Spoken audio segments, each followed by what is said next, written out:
नमस्ते। आज बात करते हैं एक ऐसे मुद्दे की जो हम सबको परेशान करता है, महंगाई। आखिर हमारी रोजमर्रा की चीजों के दाम क्यों ऊपर नीचे हो रहे हैं और सरकार इसे संभालने के लिए क्या कर रही है? चलिए इसी को आज समझने की कोशिश करते हैं। तो सबसे पहला और सबसे सीधा सवाल यही है कि हमारी रोज की जरूरी चीजों की कीमतों के साथ आखिर हो क्या रहा है।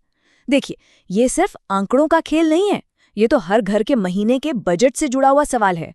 तो चलिए सबसे पहले देखते हैं कि आज की सबसे बड़ी हेडलाइन क्या है, मतलब असल में कीमतों में हुआ क्या है। तो खबर ये है कि देश भर में महंगाई की दरों में आज थोड़ी सी, बहुत मामूली सी गिरावट देखी गई है।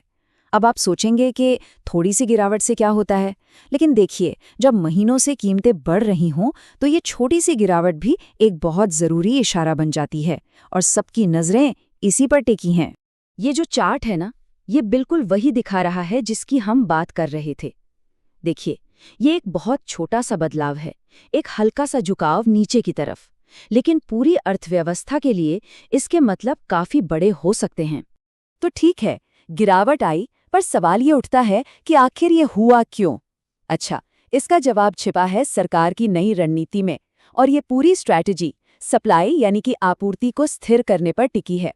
सरकार का जो ऑफिशियल स्टेटमेंट आया है वो भी इसी तरफ इशारा करता है। अब जब सरकार कहती है कि वो आवश्यक वस्तुओं की आपूर्ति को स्थिर कर रही है, तो इसका सीधा सा मतलब यह है कि कोशिश की जा रही है कि बाजार में जरूरी सामान कम न पड़े, क्योंकि अगर सप्लाई ठीक रहेगी तो कीमतें अपने आप काबू में रहेंगी। अब ये आवश्यक वस्तुएं या इसेंशियल कमोडिटीज हैं क्या चीज? अगर बिल्कुल आसान भाषा में समझें तो ये वही सब चीजें हैं जो हमारे आपके किचन की बुनियाद हैं।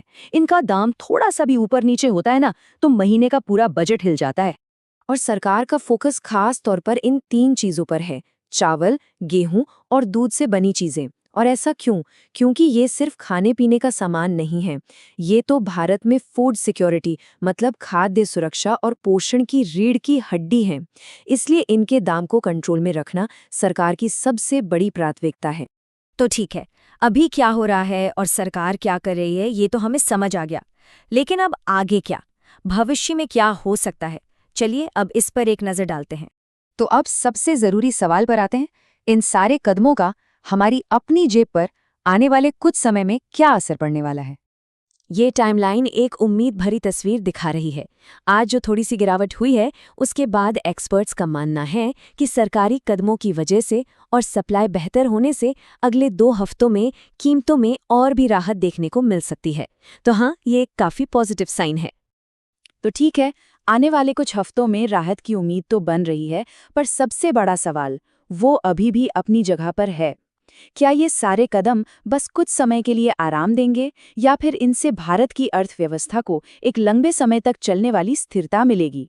देखिए, इसी सवाल का जवाब तय करेगा कि देश की आर्थिक गाड़ी आगे किस पटरी पर दौड़ेगी।